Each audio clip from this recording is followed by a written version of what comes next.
오늘은 죽음은 새로 태어납니다. 죽음은 새로 태어납니다라는 제목으로 말씀드리겠습니다. 유영문은 사람의 몸은 악기라고 하였습니다. 악기는 조율이 잘 되어 있어야 하듯 사람의 몸도 조절이 잘 되어 있어야 한다고 하였습니다. 그래야 하느님이 타실 때 아름다운 소리를 낼 수 있다고 하였습니다. 여자는 사람의 등뼈를 그린 것인데 법칙녀이면서 풍류려가 된 것이 우연이 아닙니다. 그래 천자문에서 율려조양이라고 했다는 것입니다. 사람의 몸의 기둥을 이루고 있는 등뼈가 굽거나 비뚤어지면 건강에 이상이 옵니다. 그러므로 등뼈를 언제나 꼿꼿이 세워야 합니다. 유영문은 낮에 무릎을 꿇고 앉고 밤에는 잣나무 널빤지 위에 베개 없이 잠으로써 허리를 꼿꼿이 펴게 하였습니다. 물론 요는 깔지 않았습니다. 만년에는 겨울에 얇은 담요 한 장을 깔고 잤습니다. 잣나무 널은 두께 3치, 폭이 3자, 길이 7자 널빤지입니다. 본디 널 한 감을 이질에게 부탁하여 샀습니다. 조선조 왕조 후예의 소유인 홍제동 구산이의 100여 년 묵은 소나무, 잣나무를 베어 팔 때 산 것입니다. 유영무가 잣나무 널 위에서 잠잔 것은 등뼈를 곧게 편다는 건강상 이유 외에도 죽음과 친하고자 함이었습니다. 그 잣나무 판자는 본디가 널이라 유영무는 살아서도 유영무는 널 위에서 지낸 셈입니다. 널 위에서 산다면 몸이 오싹하게 소름 끼칠 이도 있겠지만 유영무에게는 죽음이란 새로 태어남이었습니다. 죽음이란 어린애가 만삭이 되어 어머니 배 밖으로 나가는 것이다. 지구는 어머니 배나 마찬가지다. 어린애가 10달 동안 뱃속에 있듯이 우리가 100년 동안 지구에 있다가 때가 되면 지구를 박차고 나가는 것이 죽음이라고 생각한다. 살아있는 동안은 어머니 뱃속에서 무럭무럭 자라서 생명이 충실하고 자꾸자꾸 올라가서 향상일로하여 진리를 깨닫고 생명을 얻어 암호를 해독하고 체득하여 10달이 차서 만삭공이 되어야 한다. 유영모의 몸에는 3가지 신비한 일이 있었습니다. 첫째, 하루 한 끼 먹는 것. 둘째, 감기 안 걸리는 것. 셋째, 무릎 꿇고 앉는 것입니다. 유영모는 잣나무 널 위에서 잠만 자는 것이 아니라 낮에는 그 위에 무릎 꿇고 앉아 있습니다. 무릎 꿇고 앉지 않을 때가 없습니다.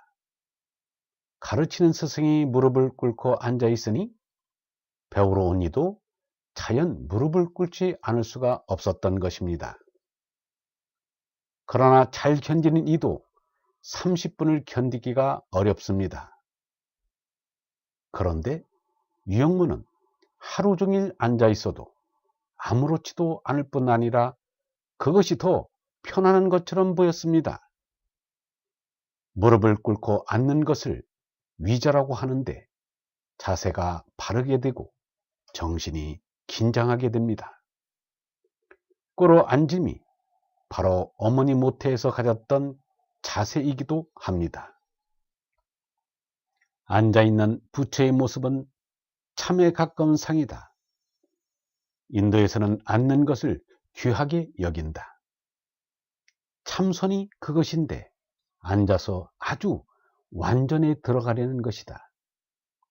마지막에 석가는 자신이 깨닫기 전에는 안 일어나겠다고 마음먹고 앉은 채 마귀와 싸워 끝내 아주 좋은 것을 얻었다고 해서 금강경을 내놓았다고 한다.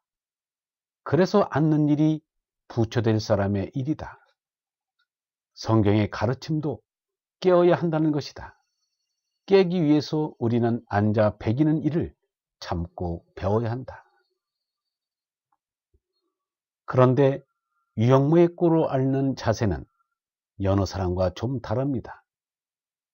엉덩이를 발바닥 위에 올려놓는 것이 아니라 땅에 붙이고 앉는 것입니다. 그만큼 두 발의 간격을 넓힙니다. 그러면 두 발바닥은 몸의 체중을 안 받아 낫지만 오금 및 장단지는 더 아픕니다. 그런데 유영무는 아프지 않은 것 같습니다. 유영무는 타고난 몸은 강건하지 못하였으나 스스로 건강에 힘써 91세의 장수를 누릴 수 있었습니다. 인삼, 녹용이든 보약을 먹는 일은 없었습니다. 육식을 즐긴 것도 아닙니다.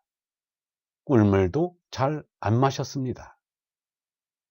음식은 덜 먹어야 건강에 좋다는 것이 유영무의 경험담에서 나온 말입니다.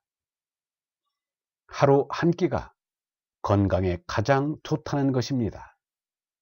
단식, 단색이 건강에 좋다는 주장이요 실천이었습니다. 다만 힘써 하는 세 가지가 있었으니 첫째, 맨손체조, 둘째, 걸어다니기, 셋째, 냉수마찰입니다. 유영무는 늘 걸어다니기를 좋아하였습니다. 구기동에 살면서 서울 중심부에 나올 때는 걸어서 나왔습니다. 수십 년 동안 YMCA 모임을 하면서도 늘 걸어서 다녔습니다. 사람이 걸어 다니는 것은 몸에 운동이 되고 발바닥에 있는 많은 모세혈관의 작용이 활발해져서 피돌림이 잘 됩니다. 그래서 발바닥은 제2의 심장이라고 합니다. 장자가 참 사람은 발 뒤꿈치로 숨을 쉰다는 말을 가르친 바 있습니다. 걸어다니고 냉수마찰을 늘 하면 고혈압에 안 걸린다고 유영무는 말하였습니다. 또 길을 걸으면 의지가 굳어지고 참을 힘이 생깁니다. 천리길도 한 걸음부터라지만 먼 길을 두 자폭의 발걸음으로 자질하여 나간다는 것은 어려운 일입니다. 높은 산을 거북이가 오르는 것 같고 높은 고목을 자벌레가 기어 오르는 것 같지만 걷고 걸으면 오르고 오르면 못 갈 곳이 없습니다. 그러면 신념이 생기고 의지가 굳세지고 용기가 치솟습니다. 또 땅에 발붙이고 차분히 걷는 이는 겸손합니다. 무엇을 타는 사람은 교만해지기가 쉽습니다. 옛사람은 길을 걸어다니면서 철학을 하였다지만 걸으면 사색이나 기도가 잘 됩니다. 별이 총총한 밤길은 더욱 좋습니다. 그래서 옛사람은 참을 길이라 하였습니다. 오늘은 죽음은 새로 태어납니다 라는 제목으로 말씀드렸습니다. 영성신학원 다서아카데미의 하늘소리였습니다.